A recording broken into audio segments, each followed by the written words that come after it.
Eu preparei uma apresentação um pouco diferente hoje do que a gente tinha costume de fazer e vamos ver se o resultado vai ser bom.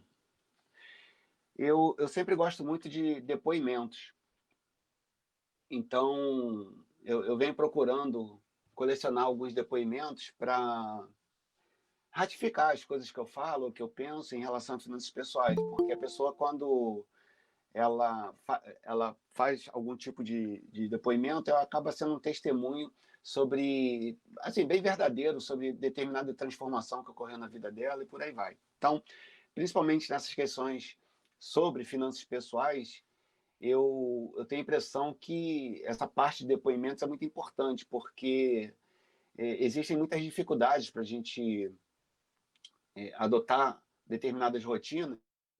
E aí, quando a gente vê uma outra pessoa que passou pelas mesmas dificuldades ou teve as mesmas dúvidas, é interessante para eu poder me espelhar. Tá? Então, isso acaba dando muita credibilidade, acaba conferindo muita veracidade a tudo aquilo que a gente fala. Né? Uma coisa na prática, outra coisa na teoria, digamos assim. Então, eu tenho um amigo já de longa data. Vou pedir para o meu amigo abrir aí a sua câmera. Vai aparecer aí, eu espero. Então, esse é o meu amigo Carlos Franco. Nós estamos hoje na casa dos 55 anos de idade. Nós nos conhecemos lá por volta dos 20 anos de idade. Nós servimos o exército junto há bastante tempo. E aí, depois de alguns 6, 7 anos no exército, a gente foi trabalhar juntos no Corpo de Bombeiros do estado de Goiás. Lá eu fiquei por 2 anos e voltei para o Rio de Janeiro. E aí esse meu amigo ele continuou a carreira no Corpo de Bombeiros e atingiu lá o tempo de serviço suficiente para ir para a reserva remunerada, que é o que a gente chama o tipo de aposentadoria pela qual os militares passam. Então, nós já temos uma amizade de longa data. Em função dessa amizade, a gente está sempre. Eu, de vez em quando, vou a Goiânia, Goiás, Caldas Novas, e acabo visitando as pessoas com quem eu convivi lá no Corpo de Bombeiros. Da mesma forma, esse meu amigo, quando vem aqui no Rio de Janeiro, a gente acaba se falando. Essa semana, a gente está aproveitando para passar praticamente todos os dias junto, conversando bastante. E aí eu sugeri para ele: o que você acha de fazer um depoimento para mim? Por que esse depoimento? A questão de uns 2 ou 3 anos atrás, a gente vinha conversando sobre finanças pessoais, em função da minha experiência que eu tenho aqui na universidade. E aí eu tive algum tipo de influência sobre alguns comportamentos, alguns procedimentos que esse meu amigo passou, isso lá atrás, 2, 3 anos atrás.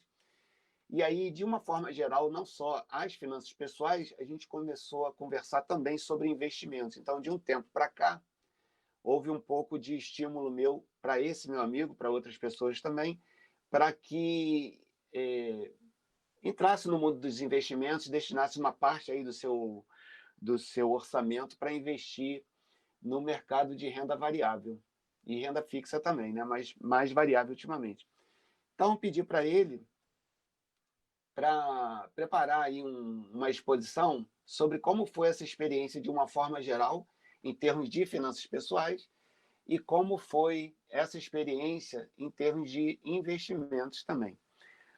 Só que esse meu amigo ele é tão assim empolgado com essa questão dos investimentos que bastou eu dar um pequeno estímulo e ele teve muito mais entrega a essa questão do que eu. Então, ele estudou muito mais do que eu, ele se aplicou muito mais do que eu, ele fez muito mais contato com as pessoas que podem ensinar sobre investimentos, leu muito mais do que eu, enfim, ele tem uma atividade de fazer investimentos, de acompanhar investimentos com muito mais frequência, com muito mais intensidade do que eu. Então, eu pedi para ele preparar, disse que a gente tem em torno de 1 hora, então já passaram aí quase 10 minutos. Ele vai fazer uma exposição sobre essa questão. Eu vou pedir para que vocês, por favor, ouçam com atenção e, se possível, mais lá próximo das 8 horas, quando ele deve estar acabando, eu vou abrir para perguntas. Então, aproveitem para fazer algum tipo de pergunta para ele. Tá? É um depoimento que eu acho que vai ser bem interessante, eu vou estar aprendendo com isso também. E espero, meu amigo Carlos Franco, que a gente possa passar aí a próxima hora aproveitando um pouco dessa sua experiência com finanças pessoais e endividamento e investimentos. Então, a turma está esperando. Espero que você possa se sentir bem-vindo. Estamos lhe ouvindo.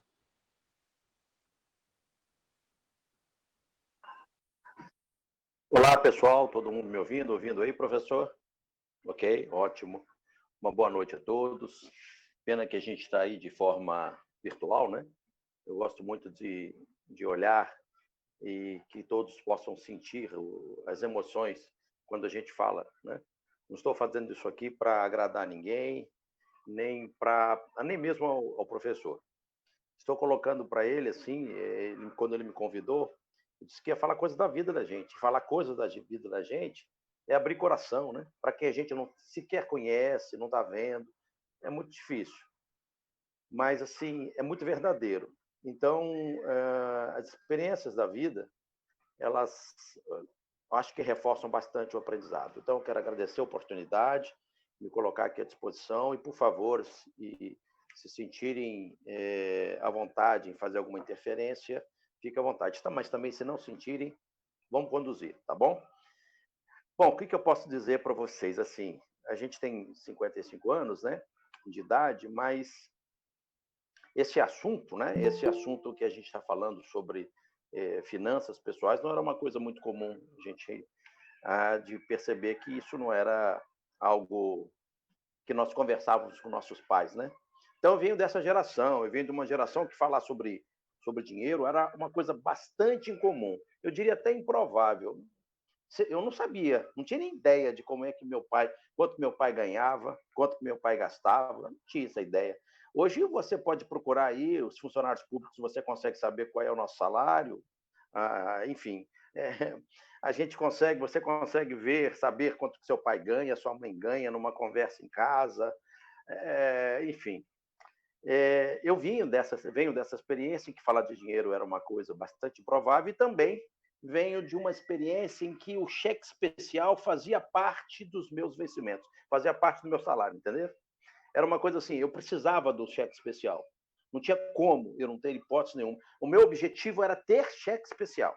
Conseguindo cheque especial significa aumento de salário. Olha que realidade estranha, esquisita, mas é verdade. E pasmem, isso não é muito distante da realidade de hoje, não. Muitas pessoas vivem hoje de cheque especial e de cartão de crédito de uma maneira muito mais fácil. Hoje, para você ter acesso ao crédito, muito mais fácil do que algum tempo atrás. Que para a gente ter acesso ao crédito dependia de uma certa amizade com o gerente, né? Bom, então vamos contextualizar. Eu venho nessa etapa de vida, né? Venho passando por isso desde quando eu comecei a trabalhar lá nos 18 anos. A minha primeira experiência profissional foi no Exército, de forma obrigatória, não tem ninguém na família que era militar.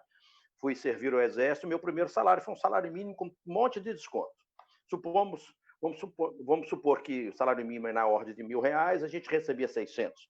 Tanto desconto. Era desconto imposto, tinha que pagar vestimento, tinha que pagar o alojamento que a gente dormia, a cama que a gente dormia, a alimentação que a gente comia, era obrigatório e era aquilo ali.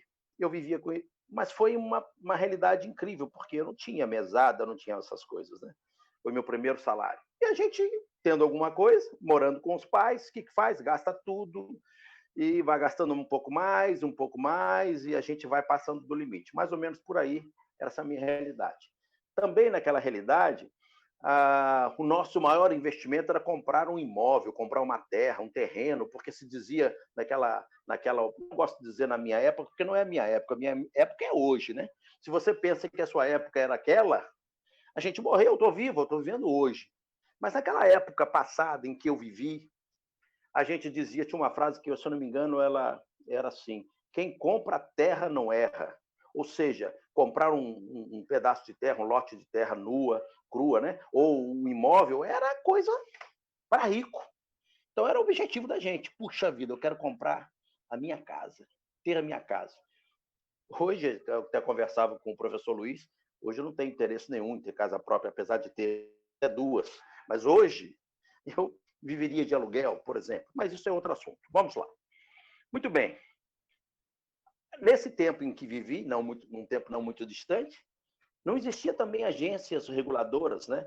Você tinha aí os bancos, e sempre foram assim, os bancos aqui e ali, e esses bancos é que ditavam mais ou menos uma regra, o governo central não tinha tanta influência, digamos assim, para proteger o consumidor. E era o que eles quisessem, né? O que eles falassem, o que eles apontavam para a gente.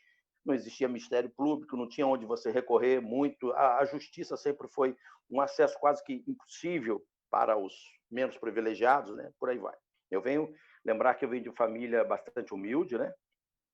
Eu venho assim, meus avós eram analfabetos, e a gente criou a vida, né? Meu pai era um funcionário público, depois, aliás, meu pai veio a ser funcionário público quando já estava no Exército, e era funcionário dos Correios, né?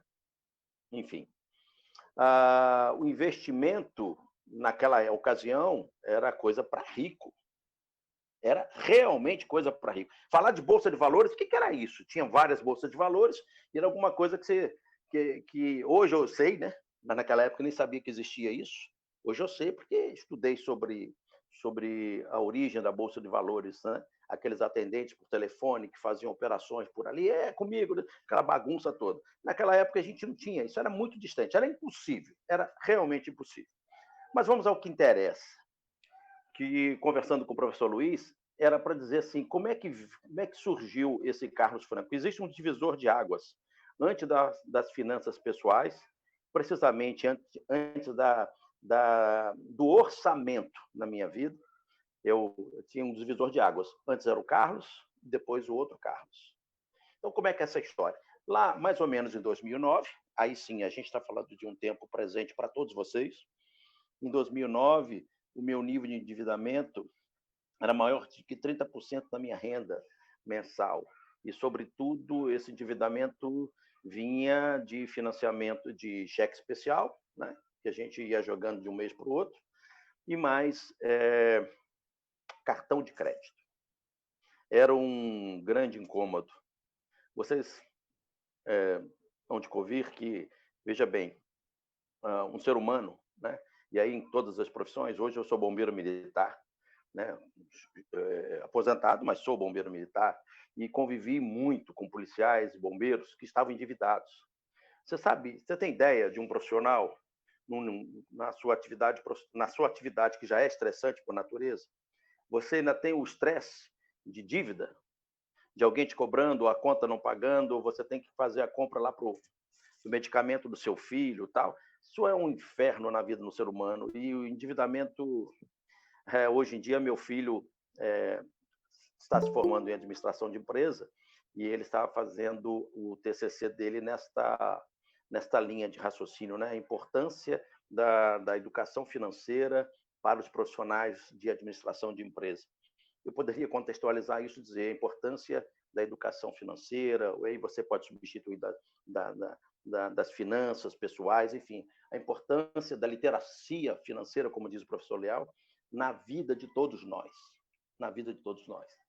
Eu posso dizer que é tirar um grande estresse, é a gente viver com uma qualidade de vida que não existe, porque a qualidade de vida, a meu ver, não é você ter casa, carro, né, isso tudo, e ficar devendo. Eu conheço profissionais, eu já dei aula em faculdades, em que eu tinha donos de hospitais que eram meus alunos no curso de administração. Aí eu perguntava, doutor, o senhor está... Ele conversava comigo, ele estava fazendo faculdade de administração, porque ele tinha que ser administrador do hospital dele, para ser administrador do hospital, o Conselho Regional de Administração estava multando lá, porque ele não tinha administração e nem tinha condições de contratar ninguém, então ele fez administração de empresa para poder ser o administrador do hospital dele. Mesmo assim, com o hospital na mão, não tinha dívida, não pagava o condomínio, tinha 8 meses, né? O carro estava sendo, como é que fala? Os bens dele sendo questionados pela justiça, né? Sendo questionado pelas pessoas que ele não pagou, pelas empresas que ele não pagava, enfim. Ou seja, a pessoa tem um recurso financeiro alto, né? A gente tinha uma profissional, que eu vou me reservar o direito de não falar muito sobre a área profissional dela, mas essa profissional um salário de 35 mil, uma dívida de 800 mil mensal. Então, ou seja, Não é o dinheiro propriamente dito, é o ralo que a gente tem e por onde sai esse dinheiro. Por aí, mais ou menos em 2009, nessa situação, e eu com 3 filhos, o meu amigo, que eu chamo de Leal, né, que era o nome que a gente se conheceu lá no Exército, e ele é conhecido por vocês como professor Luiz, lá em 2009 ele já tinha um trabalho na universidade aí para implantação da disciplina Finanças Pessoais. Era um sonho dele, uma vontade de levar isso à frente por conta dos estudos que ele fez e estava vendo isso, as pessoas estão sofrendo, estão morrendo, de fato, pelo endividamento. O que a gente pode fazer para contribuir? A gente que estudou a vida toda na área pública, eu fiz tanto meu ensino fundamental como médio, como superior, foi tudo pago pelo governo, né?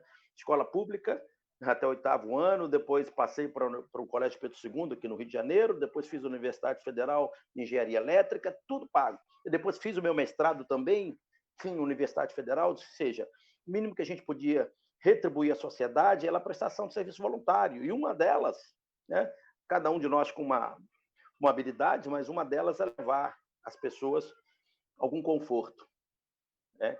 O Léo, então, optou por essa parte de finanças pessoais. E eu fui a cobaia naquela época. Ele disse, cara, vamos aqui, vou te ajudar. Vem cá, me coloca aqui no papel quanto que você ganha, tudo, todas as suas despesas. Eu me lembro que ele subiu, foi lá em casa, né? Ele foi passar uns dias lá em Goiânia, e eu, assim, entre lágrimas, porque eu chorava mesmo, não queria envolver os meus filhos naquilo tudo, mas eu queria sair daquele inferno que era ficar devendo. Ainda que lá em Goiás a gente tivesse salário, a gente, para pagarem a gente, assim, o Estado levava 4 meses, pagava atrasado. Uma época difícil. Depois melhorou. Em 2001, 2002 para frente, isso foi melhorando. Mas essa dificuldade, as dívidas que a gente trazia do passado não acabavam, só aumentavam, né? Se você faz um investimento hoje, o investimento rende aí 2%, 3%, 4% ao mês. Nenhum endividamento é só isso, não. É muito mais. Não tem como. É um negócio, uma bola de neve. E aí ele sentou comigo lá, abriu uma planilhinha em Excel. Vamos lá. Despesa, escola dos filhos, quanto é que paga? Plano de saúde. Cafezinho da esquina. Como assim? Não, é para tudo. Eu quero saber tudo que você gasta. Passagem de ônibus. E eu nunca tinha pensado nisso, né? Aquelas pequenas despesas, né? A gente contabilizou lá na planilha que ele fez assim já 3 meses para trás, projetou para frente, com base na média dos 3 meses, jogou. Aí eu via lá que a minha despesa era, de fato, maior que o salário ao fim do ano, né? Porque se você pegar R$2, R$3 e botar isso em 12 meses, você vai ver que são 36, não é? Não são só R$3, R$2. Você tem que colocar isso no ano. Ele começou a me explicar sobre isso. Enfim, eu comecei a ter ideia do quanto eu gastava e do quanto eu ganhava. Qual a solução? Como é que eu faria? Qual o custo do meu nível de estresse? Né? Quanto que eu perdi? Quanto da minha vida eu perdi? Os cabelos brancos aos 55 anos, será que é disso? Eu brinco assim, mas não é não. Eu desde os 30 eu acho que eu tinha cabelo branco, mas sei lá, estava sempre endividado, então talvez fosse isso mesmo. Como, então, a gente podia mudar essa situação? Tem uma passagem bíblica, né? Eu sou um cara espiritualista, ainda que não fique, eu digo assim que nós temos que fazer a nossa parte, né? Aprendo que o trabalho dignifica o ser humano. A gente não pode imaginar enriquecer sem trabalhar, ser uma fonte de recurso, seja ela qual for. Todo trabalho é digno. Vamos fazer alguma coisa. O que eu preciso fazer? Olha, eu tinha pós-graduação. Eu queria dar aula, fui convidado para dar aula na faculdade, não dava aula porque era noite.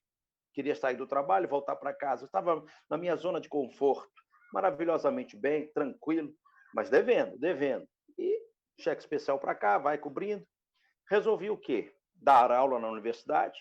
Aí peguei carga cheia, de segunda a sexta, saía do trabalho às 18 horas, 17h50, ia para a faculdade às 18h45, saía às 22h10, que era uma distância de uns 15 quilômetros da minha casa. Vendi carro, né? Tudo assim, ó. O que eu tenho? Posso vender. Vamos acabar com a dívida. Esse era o foco, acabar com a dívida. E eu fui fazendo, fiz algumas algumas loucuras que eu não sei se as pessoas gostariam de encarar.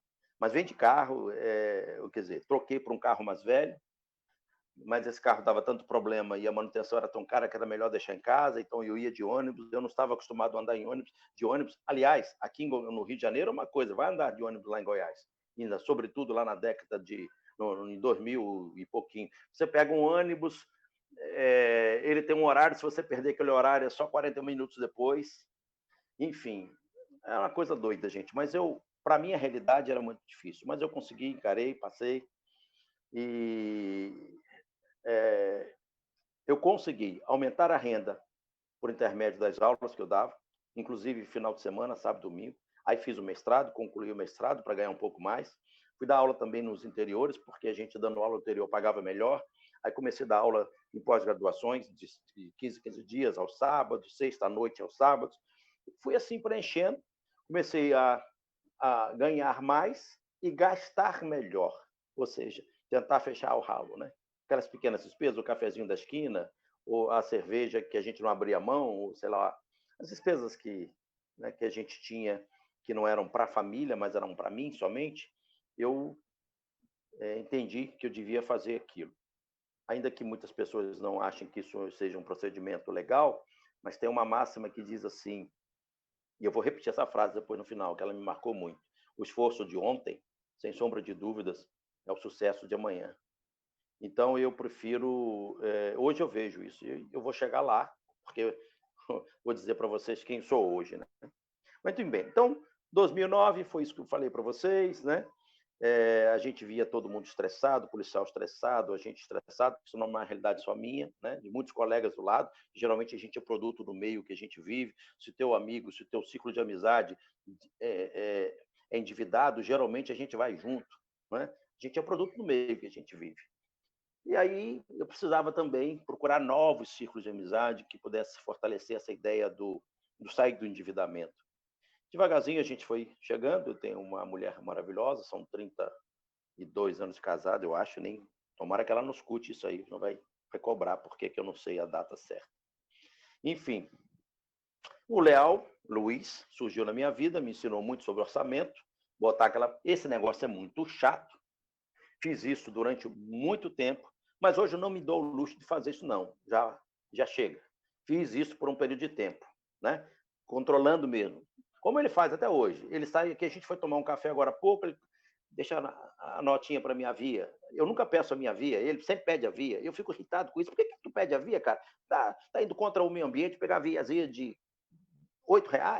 Não, é para colocar no orçamento, né? Não sei o quê, aqueles papos aí do contador, né? Ele é desse jeito. E eu admiro. Só que eu não tenho paciência para continuar hoje assim.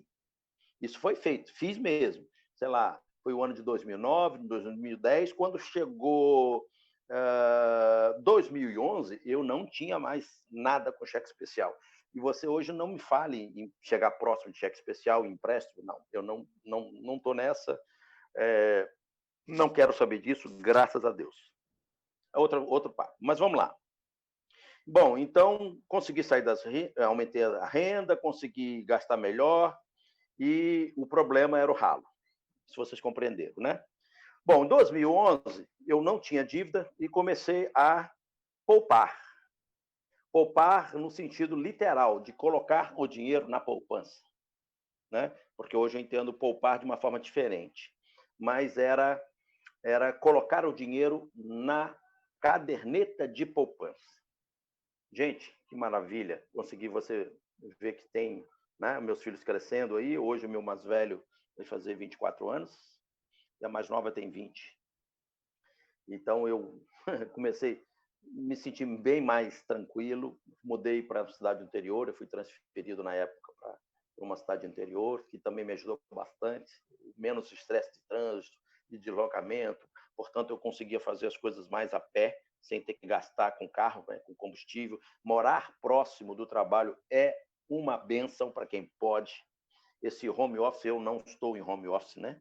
Porque já estou na categoria de aposentado e tudo bem, eu faço tutorias, algumas coisas aí, home office, né? Mas não é o meu ponto principal de recurso. Então, é uma benção. Vocês estão vendo, se não fosse o estresse, às vezes, que é gerado no ambiente de casa, né, natural, criança, etc, etc, você tem essa liberdade de você falar assim, gente, eu estou aqui do lado, eu posso fazer com comprometimento o meu trabalho sem ter que me deslocar. Imagina hoje o professor Leal aqui, de onde ele mora, deslocar lá para a universidade, voltar para casa, o tempo que se perde de deslocamento, isso em condições normais de temperatura e pressão, sem um acidente, sem furar pneu, sem problemas dessa ordem, né? E quanto que se gasta com esse deslocamento? Então, isso é uma benção. Morar para a cidade do interior me ajudou muito no sentido de economizar também. Bom, aí parece que o dinheiro chama dinheiro. Na medida que você não tem mais gastos e você começa a economizar, parece que as oportunidades vão surgindo, assim como a minha transferência para o interior, aí guardando um pouco mais, aí eu já comecei, não, eu preciso ter uma casa, aí eu preciso comprar um carro, né? Eu nunca tinha tido carro zero, comprar um carro zero, e aí eu posso viajar agora para o Rio de Janeiro com a família, aí uma outra parte, eu penso que na hora que a gente consegue guardar, a gente também precisa lembrar da nossa família que foi sacrificada com a gente ao longo da vida, né? A minha mulher sabe quantas horas de sono nós passamos juntos, então juntos nós temos que desfrutar de algum benefício desse esforço que fizemos no passado. O esforço não foi só meu, foi dela também, que muitas vezes ela dava aula também na faculdade, e conciliando com 3 filhos, uma vez que a gente não podia colocar empregada, né? Eu não gosto desse nome, empregado, mas uma secretária em casa, né? E a gente estamos juntos aí, nós estamos juntos.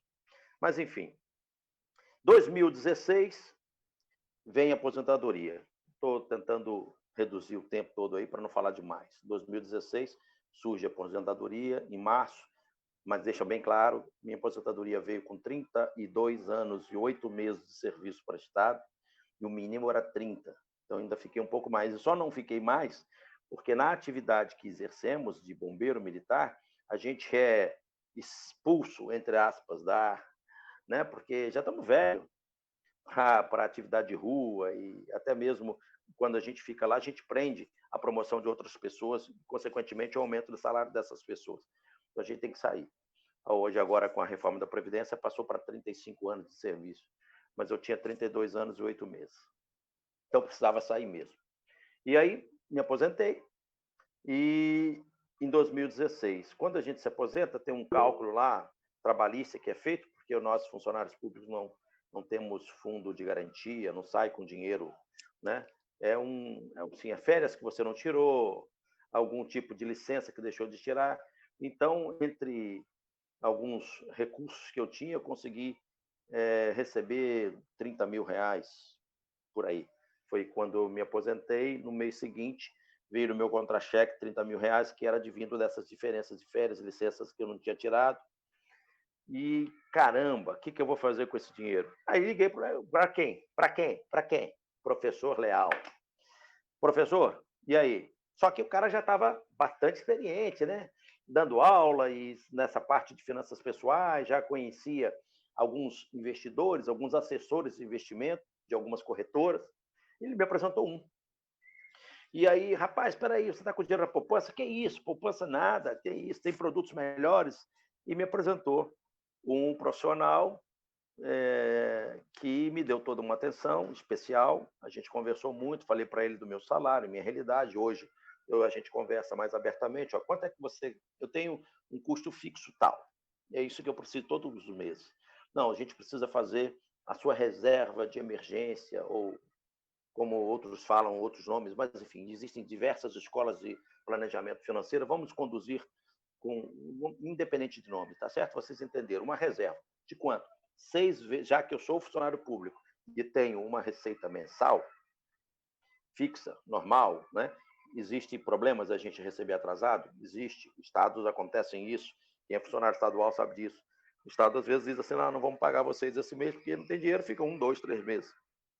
Então, ele falou assim, são 6 vezes a sua despesa fixa. Quanto você tem aqui? Quanto que você calcula? Vamos supor, você gasta 3 mil por mês, então você precisa ter 18 mil, gasta 4 mil, 24 mil, gasta 5 mil, 30 mil. Então, eu foquei nisso.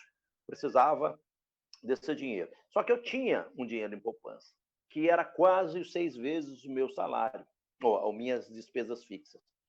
Aí, ele sugeriu, então, eu mudar, tirar da poupança porque a poupança só rende 70%, digamos assim, do CDI, e que todos os produtos naquela ocasião, em 2016, em 2018, foi quando eu 2 anos depois que me aposentei, né? Não foi exatamente no ano que me aposentei, quando eu liguei para o Real, 2018, e ele pegou, então, fez o seguinte: olha, nós temos produtos que estão pagando 121% do CDI, ou seja, 50% a mais que a poupança, isso em renda fixa. Ele não falou comigo nada de renda variável, eu não tinha conhecimento sobre isso, eu escutava falar por alto. Mas então eu peguei o dinheiro, tirei da poupança, entreguei para abrir a conta na corretora, né? Veja bem, eu não tinha mais endividamento, tinha um dinheiro para investir, abrir conta na corretora. Foi feita a transferência via TED para a corretora, e lá esse profissional que o Leal conhecia, que hoje ainda continua como meu assessor de investimentos, me sugeriu alguns produtos. Eu não aceito apenas que uma pessoa me diga o que eu teria que fazer sem que eu estude. Então a pessoa falava: olha, tem aqui LCI, LCA, CDB do banco tal. Eu falei: o que é isso? Mas eu tinha uma certa vergonha de ficar perguntando esse assunto. Falava: ok, eu anotei aqui, amanhã eu te ligo. E corri atrás dessas informações, o que era LCI, LCA, enfim. E Gente, eu comecei a estudar muito através de plataformas que nós temos por intermédio de plataformas gratuitas aí da própria XP Educação, nós temos na Clear, nós temos na Rico, na Easy Invest, você tem aí, enfim, uma infinidade um grande número de excelentes corretoras que têm produtos que ele oferece gratuitamente, fora o YouTube, né? Esses influencers aí que falam muitas informações. Então eu peguei, estudei isso aí dentro de 24 horas, basicamente aquele produto que ele tinha me falado, LCI, LCA, CDB, e fizemos uma diversificação do valor que eu tinha lá, mantendo sempre o objetivo de ter ali 6 vezes o meu salário. Só que, quando você investe em produtos como CDI, LCA, e para ter maior rentabilidade, ele fica atrelado a um prazo de 2 anos, 3 anos, né, segurando seu dinheiro. Então, era uma reserva de emergência que eu não podia dispor se precisasse. E essa foi a minha preocupação. Foi quando eu fiz a primeira pergunta para o assessor, e ele mostrou.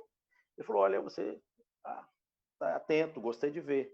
Aí ele foi me explicar que na corretora que eu faço parte, a gente podia fazer o resgate disso antecipado, perderia um percentual do lucro, mas ainda valia a pena. E mesmo assim, tinham alguns fundos de investimento em que podíamos colocar esses recursos e tirar também de imediato, D+0, D+1, D+3, enfim. Aí fui eu lá estudar fundos de investimento.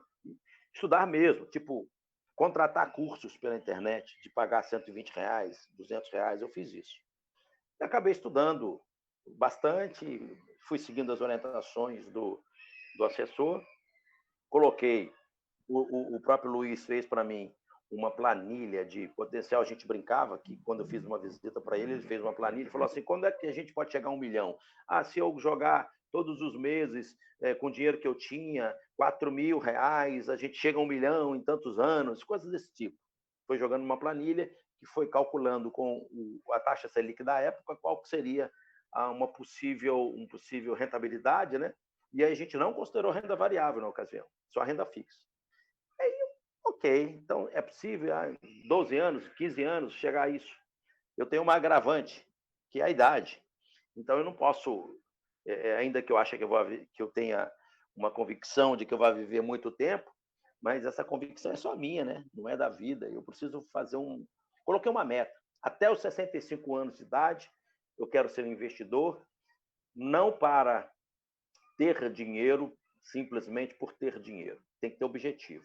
Por que eu guardo? Eu tenho um filho que ainda os 3 filhos ainda estão, de uma certa forma, dependentes, trabalham, mas ganham pouco, ainda não tem a sua casa própria, não tem a sua vida traçada, o seu emprego definitivo, estão estudantes, enfim.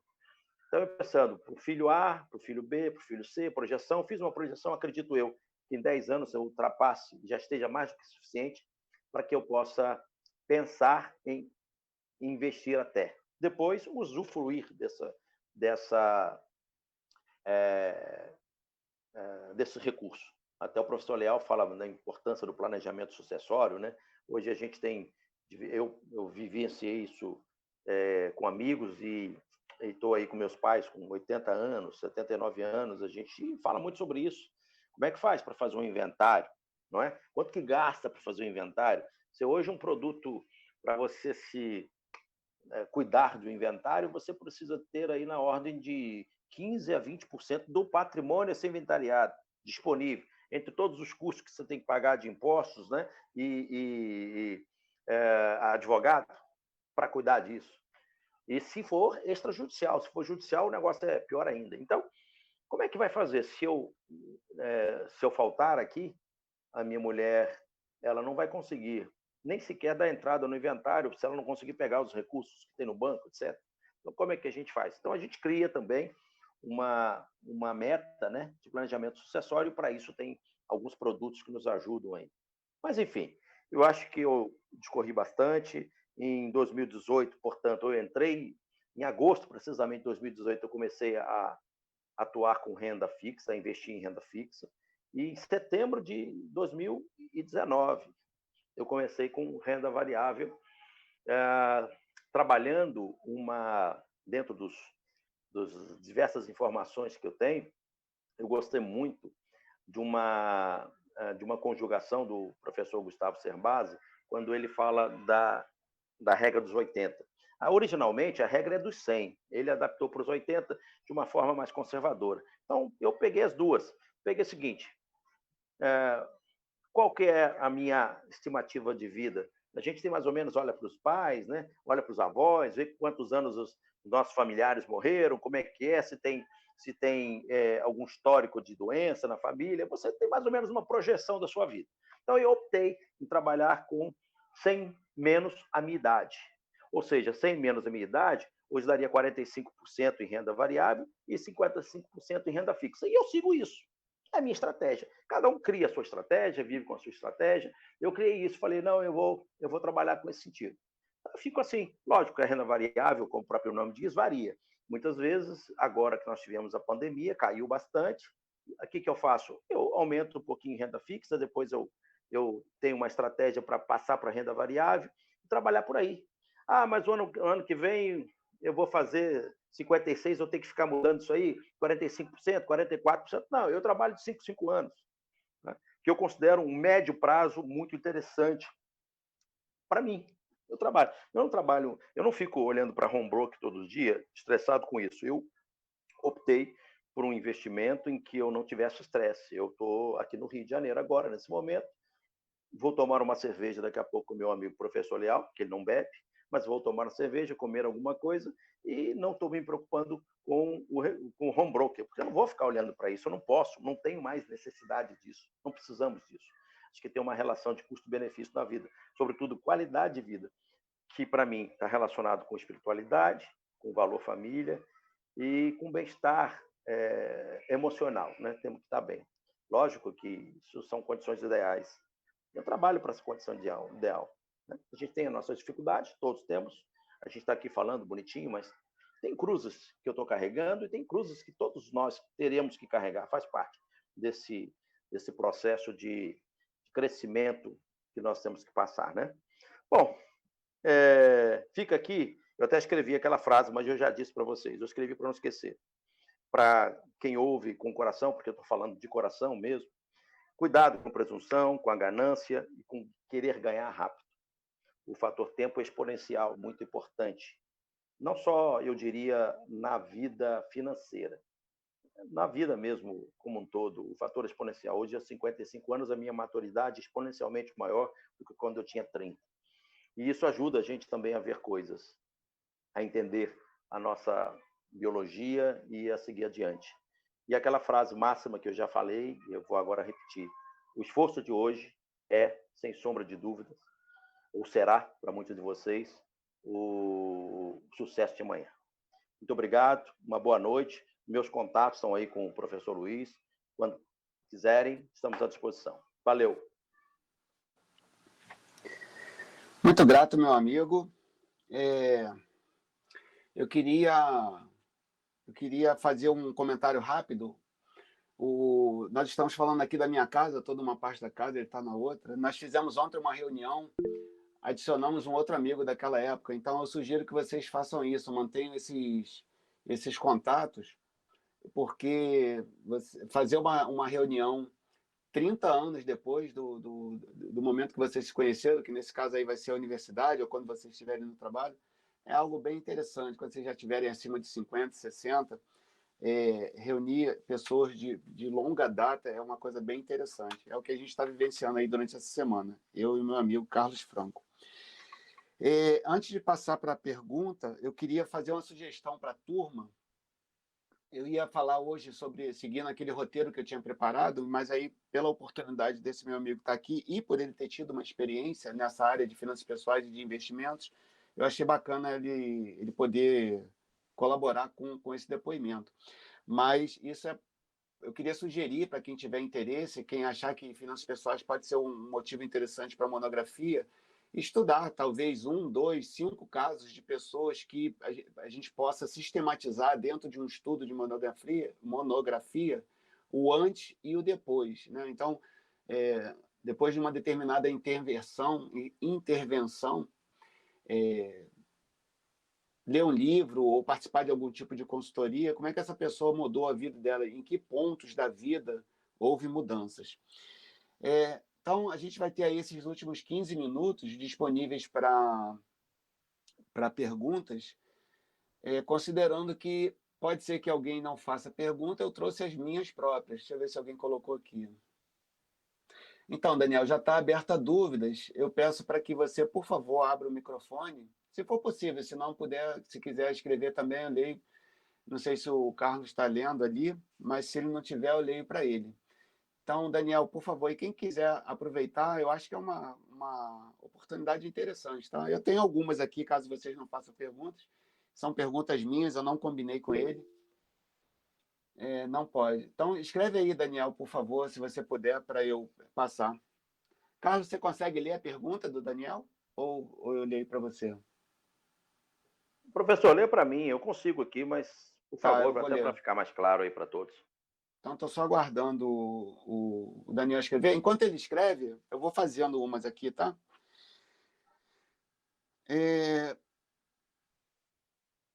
Eu lembro que a gente conversou sobre, assim, exposição sua, tá? Que você viu que estudar contabilidade é importante para finanças pessoais ou para investimentos. Na nossa turma, a grande maioria é acadêmico eles são acadêmicos de ciências contábeis, mas nós temos outras carreiras como administração. Se você podia falar um pouco sobre como você vê, não sendo o meu amigo além de bombeiro militar, ele é formado também em engenharia elétrica, e ele não tem formação na área de finanças, a não ser essa última parte aí sobre finanças pessoais. Sobre essa questão da contabilidade, que eu vi que você estava bastante empolgado, chegou a falar para mim que queria fazer um curso formal sobre ciências contábeis ou sobre contabilidade. Se você podia fazer algum comentário nesse sentido. Claro, claro. É assim, primeiro a grande oportunidade de falar para profissionais de contabilidade, né? Na realidade, eu tinha um desejo de fazer contabilidade há algum tempo. Porque eu sempre gostei a princípio eu achava que contabilidade, você me ensinava, eu sempre tive dificuldade de aprender os cálculos, que eu sempre te ligava e falava assim, Leal, como é que eu faço para calcular os juros futuros de um negócio? Eu ficava invocado com aquilo. E eu confundia isso com contabilidade. Depois, quando eu comecei a estudar finanças pessoais, eu vi que para eu poder entender os fundamentos de uma empresa e me tornar sócio delas como investidor, eu precisava ler aqueles DREs da vida. O que era DRE? Nossa, quando eu aprendi esse negócio de demonstrativo, aí eu comecei a procurar. Isso foi muito difícil para mim. Eu não tinha conhecimento ativo, passivo, olhar aquilo. Eu olhava e não conseguia entender onde era para mim, era menos, tinha que estar mais, onde estava mais, tinha que estar menos. Eu fiquei na dúvida. Então, o meu interesse surgiu no ano passado de querer fazer alguma coisa que fosse rápida, de preferência, porque eu não sei se agora eu teria condições de aguentar, né, 4 anos de contabilidade, não pela contabilidade em si, mas as diversas disciplinas que a gente se vê obrigado a fazer, né? E eu queria aprender, eu queria entender. E aí aí fui correr atrás. Por exemplo, eu gosto de fazer, eu faço a minha declaração de imposto de renda, é uma declaração que eu tenho detalhes de compra, venda de ações, enfim, questão de opções, eu tinha que entender isso. E aí contrato cursos sobre imposto de renda, contrato cursos, vejo cursos aí que existem disponíveis na internet sobre demonstrativo de empresas, como que analisam o balanço de uma empresa. Os balanços são divulgados trimestralmente das empresas. Então, eu preciso entender aquilo. Só que são 30 páginas, 40 páginas. Eu queria entender o resumo. Como é que se lê uma DRE? Então, foi isso que eu comecei a me interessar especificamente por conta dos investimentos. Ok. Bom, tem uma pergunta aqui do Daniel. Na sua fase de endividamento, qual foi a maior dificuldade para mudar isso? Que, inclusive, isso é uma pergunta minha também. Enquanto endividado, qual a maior dificuldade? Era achar o dinheiro, botar dinheiro na casa. E porque, a princípio, o que a gente pensa logo quando está endividado, era o meu caso, tá? Estou falando por mim, era fazer mais dinheiro e não fechar o ralo, né? A gente não pensa que, não, vou tirar um cafezinho, ou seja, vou andar de ônibus, andar ali, deixar de andar no carro. Não, era ganhar mais. E aí, quando, de fato, eu falei só que foi o professor Luiz, mas eu tenho um grande amigo que ele é um sacerdote de uma religião. E um dia ele falou assim para mim, Franco, como eu sou conhecido por ele, quando a gente está endividado, o endividamento leva a gente a um inferno pessoal, interior muito grande. Venda o que você tem e saia desse inferno. E quando ele falou aquilo, ele falou olhando nos meus olhos profundamente. Venda o que você tem. Significa televisão, ele falou assim, significa vender televisão, vender carro, isso você compra depois, mas a tua vida não, ela passa. Você vai morrer endividado se você não sair disso. E eu tive umas loucuras que fiz. Eu, de fato, vendi, eu troquei de carro, não vendi. O carro eu tinha, digamos, hoje, eu não lembro exatamente que ano era o carro, mas eu tinha um carro que, digamos, 2019, e fui comprar um 2000, né? Que não pagava IPVA, que precisava rodar. E tinha um problema enorme de manutenção do carro e tal, mas eu fui fazendo isso. Vendi uma moto que eu tinha, né? E fui fazendo coisas dessa natureza, dando aula, chegando mais tarde em casa, ou seja, dar uma forma de aumentar de forma legal, né, honesta, o recurso que a gente recebe, com prejuízo das nossas horas de folga, e fechar o ralo de despesas, ou como o Léo gosta de falar aí, né, tem as despesas não essenciais, as supérfluas e tal. Que fosse não essencial e supérfluo, eu estava tirando fora. Outra pergunta que acabou de chegar. Se você tivesse um curto prazo para isso, qual seria o fator exponencial para a mudança? Bom, depende da minha situação de endividamento, né? Cara, quando a gente está endividado lá, a gente não tem muita coisa, a gente não pensa muito, não. A gente não ia pensar muito nisso. Hoje é muito fácil eu pensar, o que eu vou fazer, o que eu faria. Eu vejo assim, a gente aqui no Rio de Janeiro tem, se eu não me engano, uma escola de governo, era assim que era o nome, de educação financeira. Parece que era a única do Brasil, não sei se ainda continua sendo. E uma certa ocasião, quando eu visitei lá, aí eu preciso fazer uma parte, eu dei aula para alguns policiais militares que faziam um trabalho sobre finanças pessoais. Eu dava aula assim, eu era o coordenador do curso deles. E esses policiais que apresentavam trabalhos relativos aos policiais militares, né? Então eles faziam pesquisa dentro do quartel, quantos estão endividados, era um negócio assim, 90% da tropa, pessoal que trabalha na rua, que está fazendo a segurança, está preocupado com as contas dele, e aí isso aí, qual é a probabilidade disso virar, de caminhar para a corrupção e tudo mais? Trabalho muito legal. E me chamava muito a atenção sobre isso. Como é que você vai falar para uma pessoa dessa que o fator tempo, que é exponencial, não dá? A pessoa que está passando fome, então precisa resolver o problema dela hoje, dar comida para ela. Como é que a gente faz isso? Não tem condições de pensar quando você está endividado, envolvendo aquele problema, é muito difícil. Quando você, então, procura uma assessoria, um profissional, e aqui parece que a escola de governo tem o doutor Finanças, que ajuda muito isso, e como é que você vai seguir as orientações? O exponencial aí, no meu caso, é você ter paciência, seguir as orientações do profissional, e essas orientações vão doer. O exponencial é você não só contar com o fator tempo. O fator tempo é muito mais exponencial. Veja bem, você investir R$ 2.000 por ano não vai te levar muito longe se você estiver devendo R$ 2.000 por mês, entendeu? Ou você investir R$ 2.000 por mês, ela vai te dar um valor X que nunca vai ser superior a você ficar devendo R$ 2.000 por mês. Aí sim, o exponencial devedor, ele vai te levar ao inferno rapidinho, porque quando você está devendo 2.000, passa para 4, 100% em um ano, fácil. E o 2.000 tu não vai ganhar 100% no ano nunca. De forma honesta, raras são as vezes isso acontecer. Raro. Tem uns casos aí que aconteceram da Magazine Luiza, etc., mas são pontuais. Agora, o endividamento é sempre. Qualquer nível de endividamento te leva exponencialmente para um final não feliz. Então, a minha resposta, já que não é bem uma resposta, é dizer o seguinte: não existe resposta para essa pergunta considerando a pessoa que está endividada. Eu não posso falar por ela, cada caso é um caso, tem que ser analisado, tem que ser trabalhado. Hoje, no meu caso, é muito fácil. Eu falo o seguinte: eu vou investir tanto por mês, destino aquilo, eu tenho já meu orçamento que já foi planejado, meu salário não aumenta, eu tenho as despesas que elas aumentam um pouco, então você projeta, vamos aumentar as despesas em 5% ao ano, a receita é aquela, eu posso gastar, digamos, eu posso investir 1.000, então eu vou investir 1.000 todo mês. Esse 1.000 eu diversifico nos produtos que eu tenho e pronto. E eu vou esperar o tempo, porque o tempo vai trabalhar, os juros compostos vão trabalhando, né? Juros sobre juros ao longo do tempo.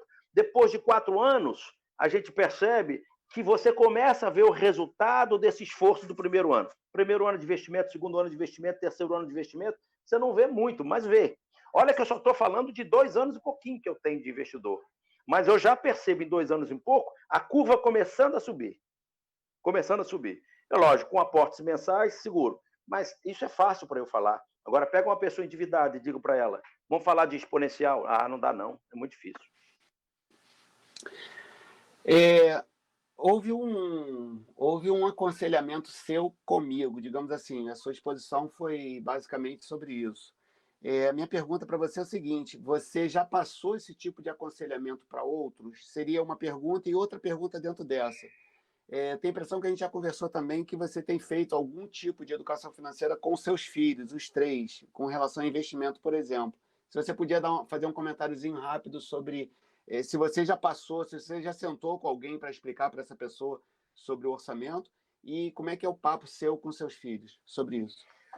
Olha só, eu nunca me atrevi a falar assim, profissionalmente ou me abrir muito com as pessoas. Primeiro porque eu ainda tenho uma cultura de que falar de dinheiro não é uma coisa legal. Está difícil para mim. Eu estou trabalhando isso, mas ainda tenho, né? Então eu venho de um lugar que ninguém podia saber o nosso salário. Eu não falo quanto que eu ganho para os meus filhos.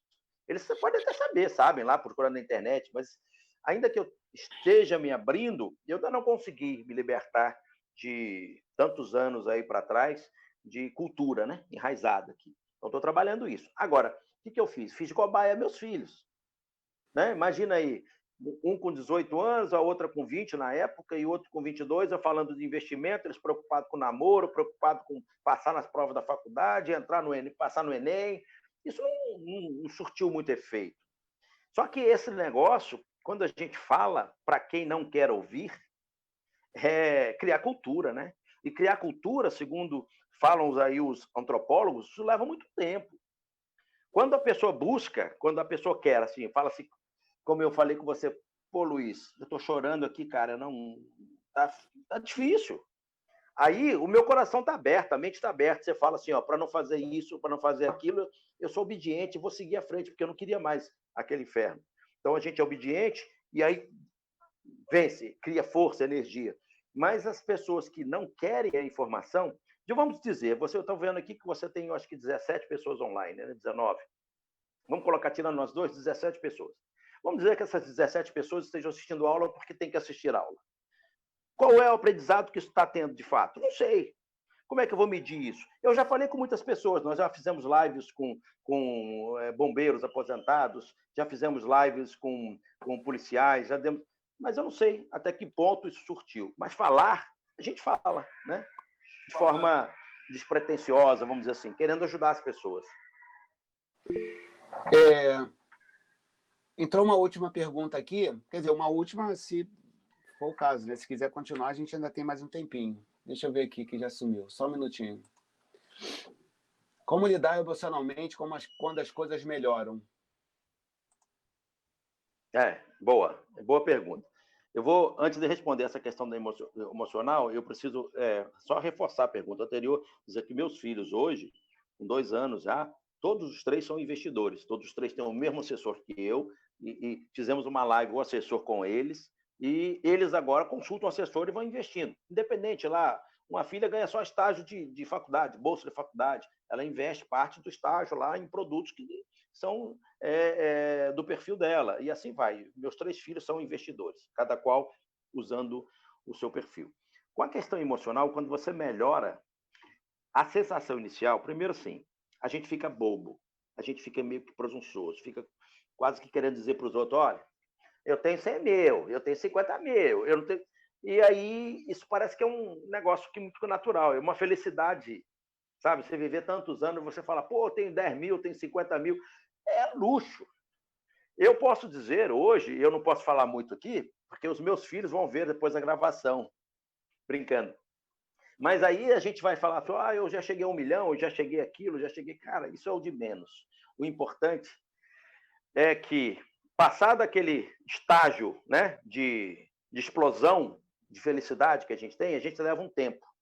6 meses, que nem a aposentadoria. Chegou a aposentadoria, hoje eu falo assim, poxa, tenho só 55 anos, tenho tantas oportunidades, por que não ainda utilizar o meu conhecimento, a minha capacidade para oferecer às pessoas? Hoje eu sou muito mais barato e tenho muito mais conhecimento e capacidade de ajudar. Então, assim, eu acho que o emocional, ele vai também do valor cultural da família, de que a pessoa traçou na vida, quais foram os esforços que ela teve que ultrapassar para isso. E é normal que a gente dá uma exagerada, mas depois o emocional é o seguinte, eu coloco que o meu emocional ele influencia bastante na minha qualidade de vida. Hoje, ainda que eu tenha todo o nível de dificuldades que uma pessoa pode ter, considerando que você fica preocupado com os filhos, né? Preocupado com a situação dos pais, dos avós, são outro nível de preocupação, mas são as cruzes que a gente tem. E por conta disso, os recursos que a gente tem hoje são destinados, às vezes, a ajudar o pai, ajudar a mãe, ajudar o filho, ajudar um parente. Basicamente isso, mas isso, se você compreender como um objetivo importante, na hora que você estiver selecionando, fazendo a sua diversificação, entender que esse dinheiro, esse recurso que você está investindo, também vai ser utilizado para ajudar pessoas, beleza, nós estamos bem. Então, eu acho que é isso. Entrou mais uma aqui, meu amigo. É rapidinho. Tem uma última minha também, tá? Como emocionalmente também dizendo lidar com a frase esforço de ontem é o sucesso de amanhã.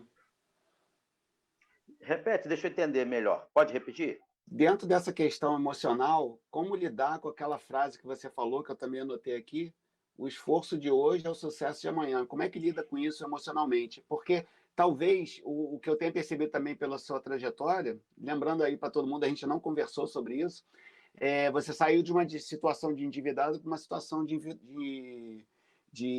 investidor. Como é que é isso aí? Como é que foi passar do frio para o quente? É como semelhante à resposta anterior, né? É uma sensação de liberdade.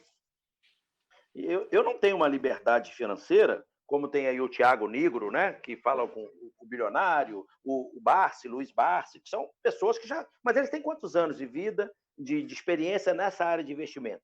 Eu dizia assim, que se a gente tivesse essa oportunidade lá atrás, na década de 90, etc., hoje talvez a gente estivesse com a liberdade financeira maior. Mas para os meus padrões, para os meus objetivos, essa liberdade financeira alcançada hoje, ela é nota 10. Assim, cara, é bacana a gente poder ir no shopping, tomar um café numa cafeteria boa, não é? Sem a gente perguntar o preço de quanto que custa a torta, se é 8 ou se é 12.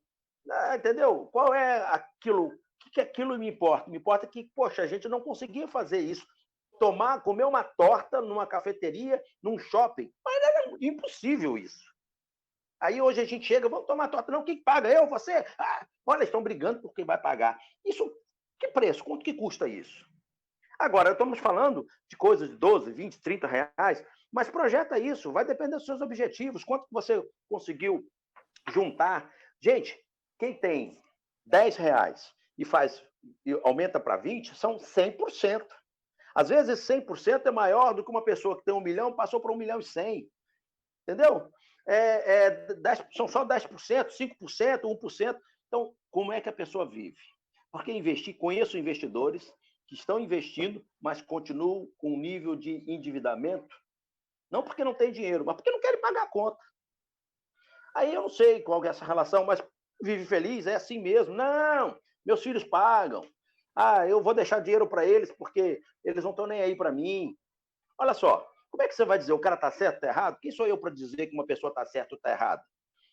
Eu não gosto de deixar. Você falar comigo que eu tenho uma dívida, pelo amor de Deus, eu não tenho dívida, eu não vou deixar dívida, eu não quero deixar dívida para ninguém. Mas tem gente que gosta e vive gastando tudo. Eu sei lá como é que eu vou dizer. Bom, só para a gente concluir mesmo, já para terminar, e aí eu já peço para você responder e fazer sua despedida, porque a gente já passou das 8. Uma dica para a turma, são alunos que têm em média 28, quase 29 anos. Uma dica nessa área aí, tanto de finanças pessoais como de investimento. Professora, assim, a dica foi o que eu disse, né? Foi o meu coração, o meu sentimento, aquelas palavras, não ser presunçoso na vida como um todo, independente de dinheiro ou sem dinheiro, não ser ganancioso. Sabe a ganância sem ganância? A pessoa precisa ter ganância, mas ela não precisa exteriorizar a ganância. A vontade, a gente não confundir sonhos com ganância. Eu tenho sonho. Qual é o sonho de fazer isso, fazer viagem, fazer um curso no exterior, uma pós-graduação? Coloque isso como objetivo e não deixe ninguém roubar isso de você. E agora começa a trabalhar hoje. O que você pode cortar da sua despesa para que esse sonho possa ser realizado? Porque a droga toda é que quando a gente sai com os amigos parece que disputam, né? Quem é que tem o melhor iPhone, quem é que tem o melhor carro, quem é que tem a melhor coisa, enfim. E essa droga de disputa muitas vezes corrói o esforço de hoje, entendeu? O esforço de hoje passa a algumas pessoas acharem que a gente é pobre mesmo, é bobo, é pão duro, que seja. Quantas vezes você mesmo me chamou de pão duro? Olha aí, ele está com mão fechada, não vai pagar o almoço.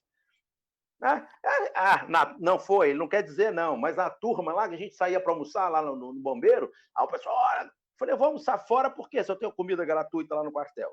Aí vou chegar lá, vou gastar 20, 30, esforço, alguma coisa eu fiz, sei lá. Muita gente, talvez, a gente paga um preço. Talvez a gente fique um pouco antissocial, mas é o preço. Eu não estou nem aí, não. Estou feliz, isso que importa. Bom, meu amigo, obrigado aí. Você falou para encerrar. Obrigado a todos, de coração. A aula tá longa, valeu mesmo e tamo junto. Qualquer coisa, depois pegue o e-mail, meu telefone, meu zap, e a gente está à disposição, viu? De coração. Ok, Daniel está agradecendo aqui. Eu acredito que também a turma deve ter gostado aí dessa sua exposição. Eu vou só fazer um comentário rápido. Você falou na sua exposição que na nossa época, quando a gente era jovem como eles, investimento era coisa para rico, eu concordo, né? Tá no seu discurso.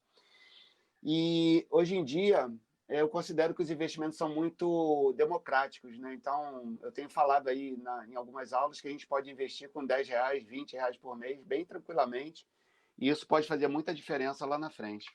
Meu amigo, muito grato. Temos já essa amizade aí de 30 anos, então acho que está valendo a pena, né? Como eu sugeri para a turma, ver se mantém os contatos, porque daqui a 30 anos vocês vão estar fazendo algo parecido com o que a gente está fazendo agora. Eu agradeço aí vocês estarem até agora na nossa aula. Não fiz o que eu planejei, então a gente transfere para o dia 13, que é terça-feira que vem, comentar sobre avaliação. Tá bom? E quem por acaso está aí, que é da turma de ética, 8h30 eu vou mandar o e-mail com a nossa avaliação, a segunda turma que vai fazer a P1. Agradeço a participação de todos e até a próxima, se Deus quiser. Boa noite.